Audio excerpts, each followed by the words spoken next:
I've always believed if you stand for nothing, you will fall for anything. When you need to realize that they're taking away your religious freedom, your pastor is a coward, and they're going to shut the church down in America if we don't stand up and stand out. What it means to be human is under attack. John MacArthur, thank God, finally, instead of rolling over, got a gut full of it, had a church packed to capacity, and now the authorities say, because he's defied Governor Newsom's orders, that they perhaps are going to cut the power. Our ability to choose not to be muzzled as we walk the streets in public. The churches should be open. There are no excuses. I'm telling you, I will go to jail before I will close our church. And I think the last barrier, the last defense we have from any attack, which is our immune system, is now under threat by way of mandatory vaccines. When orders come, however, that contradict the orders of our King, we have to obey God rather than men. 8,300 persons have died with COVID, not necessarily from it, but with it. And for California, the California statistic is that's 21 people out of every 100,000. That means the death rate is 0.02. 99.98% of people will not die from this. Half of those people who died are over 80. So if you're under 80, you have a 99.99% chance that you're going to live. Sydney churchgoers may have been exposed to coronavirus. We've had some 40,000 cases of COVID-19 in Minnesota thus far. According to the Department of Health people, that might translate into 10 times that many. And if it does translate into 10 times that many, that's 350,000 cases. But in 2018, we had more than 500,000 Minnesotans with the flu. They said wearing masks is not effective. Taking antibiotics is not effective. A month later, Governor Walz comes out and talks about 74,000 Minnesotans dying. Later on, he went back to 29,000, and right around then, I put a different video out saying just the facts. And I said, I'm not buying 74,000 Minnesotans dying. I'm not buying 29,000. And then this one came out a month later, right around May 1st. This is a model that they're using. And it says on here, Minnesotans' model projects nearly 1,000 deaths a day in mid-July. Well, folks, that's next week. Are these numbers reliable? Accurate? Are they reliable? And should we be gauging or determining public policy?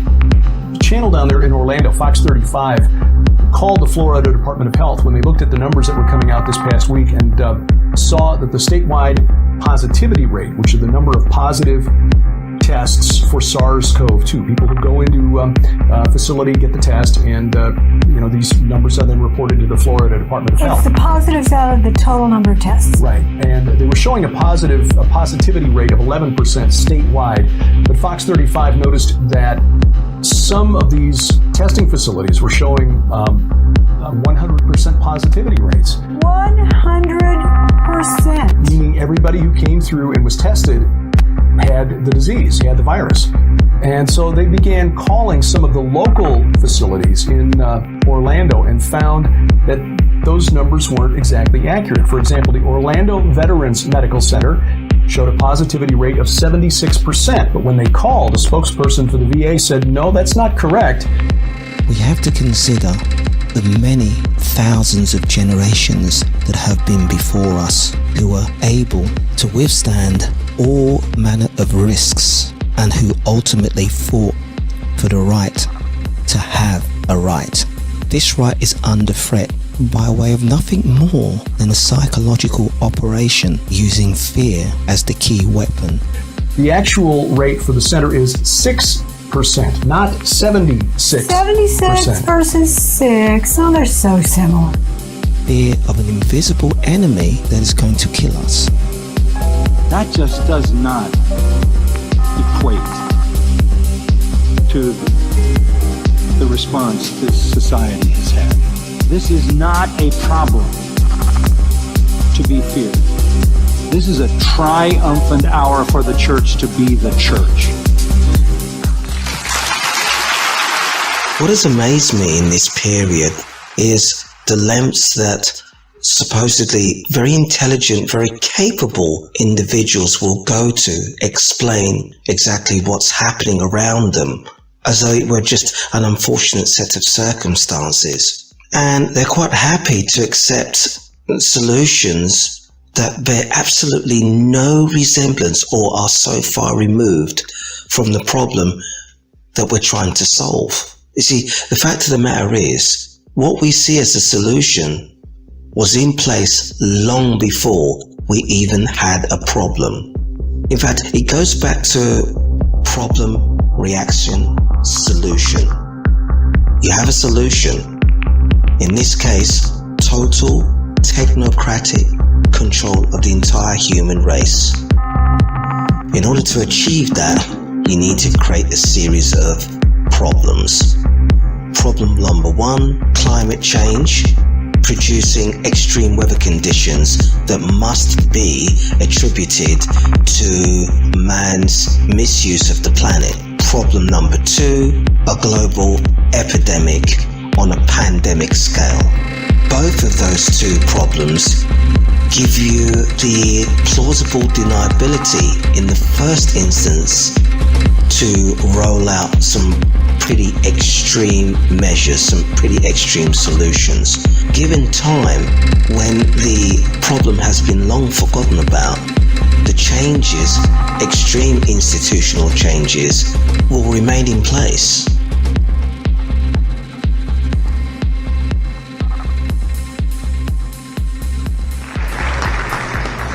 I stand before you not as an expert. As an actor, I pretend for a living.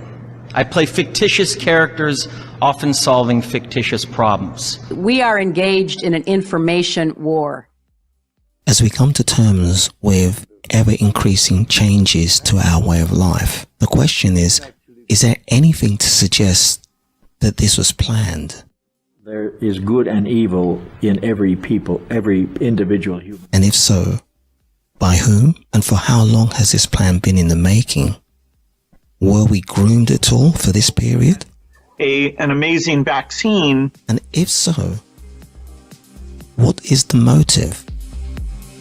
In my research to complete this documentary series, evidence has come to light to suggest that the pandemic was indeed part of a scripted response to put in place a number of technocratic control measures that would not have been possible to achieve without the chaos, the hysteria, and the fear of a supposed pandemic.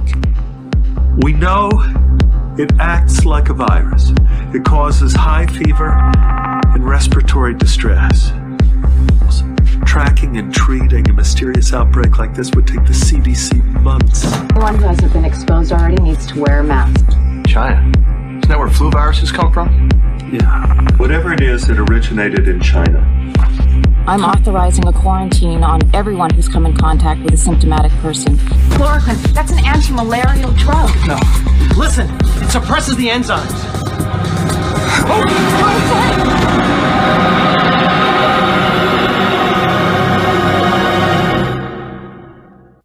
In other words, New World Order out of chaos. Upon further investigation of the solution and measures that have been instituted globally to halt the advance of this supposed pandemic, it would seem that these proposals align exactly to the proposed societal changes in the Rio Earth Summit, in the UN Agenda 21 for Sustainable Development, and also the newly revised Agenda 2030. These proposals were well documented and were delivered in part as though they were local community initiatives by NGOs, change agents, and special interest groups on a local level. Even your local area will have policies that originate back to these agendas. However, the more radical measures would have taken too long to implement incrementally and by stealth, it seemed that something profoundly game-changing was needed. And indeed, the prospect of a major event as a catalyst to change was suggested in several of these globalist manifestos. The belief was that major change could only come as a result of a global catastrophe which would unite the entire world to a common cause, a common response. These responses would dramatically change human life and would result in a world with tighter, top-down government control. And so the question remains, is there anything that we've seen today with the protocols for social distancing, shelter in place, the wearing of face masks, and indeed the proposed mandatory vaccines? Is there anything in that list that mirrors the ambitious proposals outlined in those discussions and in those agendas? In the forthcoming videos in this series, I'll certainly do my best to present the information and let you decide. It's so overwhelmingly out in the open, you can't believe that nobody else is looking. For everyone here tonight not familiar with Agenda 21, I would suggest that this is the beginning of your learning curve, not the end. This is Agenda 21. This is the United Nations plan. It's a 300-page, 40-chapter plan. And ICLEI was created in 1990 prior to this plan's adoption to implement United Nations Agenda 21 Sustainable Development worldwide. Sustainable development is a term that was defined by the United Nations. And all of these terms come out of the United Nations. Smart growth is part of the United Nations Agenda 21. Your general plan elements are designed in accordance with United Nations Agenda 21 principles. The plan restricts your choices, it limits your ability to govern yourself, and it takes away your freedom. This seems like a rhetorical statement, but it really is not. This is actually what this plan does. Agenda 21 was agreed at the 1992 Earth Summit in Brazil, which was headed by this guy, Maurice Strong, one of the gang big time, a mate of Al Gore. And he said, Maurice Strong, this billionaire oil man, etc., he said, isn't the only hope for the planet that the industrialized civilizations collapse? Isn't it our responsibility to bring this about? What they are trying to do and planning to do is use saving the environment to justify deindustrialization and the end of democracy. Anyway, this is the wish list in documents for Agenda 21 operating through the United Nations. An end to national sovereignty, all justified by saving the world, by the way. An end to national sovereignty. State planning and management of all land resources, ecosystems, deserts, forests, mountains, oceans and fresh water, agriculture, rural development, biotechnology, and ensuring equity equals slavery. The state is to define the role of business and financial resources. Abolition of private property is not sustainable, they say. Here we go again. How many times has this come up? Restructuring the family unit. Children to be raised by the state. People told, this is what Aldous Huxley said in Brave New World, people told what their job will be, major restrictions on movement, creation of human settlement zones, I'll get to them in a minute, mass resettlement as people are forced to vacate land where they live for reasons I'm coming to, dumbing down education, achieved a long time ago, mass global depopulation in pursuit of all of the above. And what they're doing to hide it is they're setting Agenda 21 organizations up in all local communities, all over the world, America, Britain, all over the place, and they're giving the impression that each of these is basically an independent local community initiative, when it's all being orchestrated through this organization, through the United Nations, called Local Governments for Sustainability. The document I'm about to share with you comes from the Rockefeller Foundation, and credit to Dave C. for sending me this. Scenarios for the Future of Technology and International Development. I'm going to skip down. By the way, this report was produced by the Rockefeller Foundation and the Global Business Network in May of 2010. I'm going to skip down to page 18 and just read a few paragraphs and tell me if what we're seeing today isn't pretty much what they wanted all along. Page 18 starts, Lockstep, a world of tighter top-down government control and more authoritarian leadership with limited innovation and growing citizen pushback. Remember, this was written in 2010. They write, in 2012, the pandemic that the world has been anticipating for years finally hit. Unlike 2009's H1N1, this new influenza strain originating from wild geese was extremely virulent and deadly. Even the most pandemic-prepared nations were quickly overwhelmed when the virus streaked around the world, infecting nearly 20% of the global population and killing 8 million in just 7 months. The majority of them healthy young adults. The pandemic also had a deadly effect on economies. International mobility of both people and goods screeched to a halt, debilitating industries like tourism and breaking global supply chains. Even locally, normally bustling shops and office buildings sat empty for months, devoid of both employees and customers. The pandemic blanketed the planet, though disproportionate numbers died in Africa, Southeast Asia, and Central America, where the virus spread like wildfire in the absence of official containment protocols. But even in developed countries, containment was a challenge. The United States' initial policy of strongly discouraging citizens from flying proved deadly in its leniency, accelerating the spread of the virus not just within the U.S., but across borders. However, a few countries did fare better, China in particular. Now remember, guys, this is just fiction. It's a projection written in 2010. They say the Chinese government's quick imposition and enforcement of mandatory quarantine for all citizens, as well as its instant near hermetic sealing off of all borders, saved millions of lives, stopping the spread of the virus from earlier than in other countries and enabling a swifter post-pandemic recovery. China's government was not the only one that took extreme measures to protect its citizens from risk and exposure. During the pandemic, national leaders around the world flexed their authority and imposed airtight rules and restrictions, from the mandatory wearing of face masks to body temperature checks at the entries to communal spaces like train stations and supermarkets. Even after the pandemic faded, this more authoritarian control and oversight of citizens and their activities stuck and even intensified. In order to protect themselves from the spread of increasingly global problems, from pandemics to transnational terrorism to environmental crises and rising poverty, leaders around the world took a firmer grip on power. For some people, they will have no ability to discern that what they're experiencing is indeed a pandemic.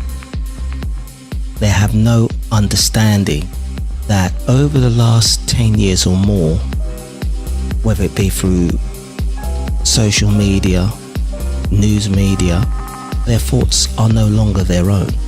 Their understanding of the reality around them literally has been constructed. We're looking at psychological damage such that they cannot piece together logic of their own accord other than that which they're bombarded with via news media. And so for them, there is no way of smashing the illusion of their reality. How did you do that? Lee Yuan Sei, legendary gambler. He bets on everything, anything, huge cash bets all the time. Once the Bellagio put Bill Gates out of the high roller suite because Lee Yuan was flying in. He is the perfect Vic. How did you know who he was gonna pick? We told him to. We've been telling him all day. From the moment he left his hotel room, we've been priming him, programming his subconscious. He's been seeing the number 55 all day long. On the elevator, in the lobby, even the stick pin on the doormat. Not only that, we loaded his route from the hotel to the stadium. He looks out the window, primers are everywhere. Now he doesn't see it, but he does. There's no getting around it. He even sees Farhad. Suggestions are everywhere, from the number of flowers in a vase to the tramp stamp on the hooker we sent to his room last night. That is genius. Yeah, and it's not only what he sees, it's what he hears. The Mandarin word for 5 is woo. There are 124 woo-woos in sympathy for the devil. Now, he's not registering it, but it's all there. So when he picks up those binoculars, looks out on the field, sees a familiar face with the number 55 on his jersey, some little voice in the back of his mind says, that's it. And he thinks it's intuition, and he picks. Do you want me to write it down? And you, being in the dark, was the convincer. We call that the little blind mouse. I'm the blind mouse? You're such an asshole. You can't tell me that's 100% real. It's probabilistic. Farhad has it at about 59%, but better than Vegas. And what if he picked wrong? Double it till it happens. That's amazing. You're amazing. Nikki!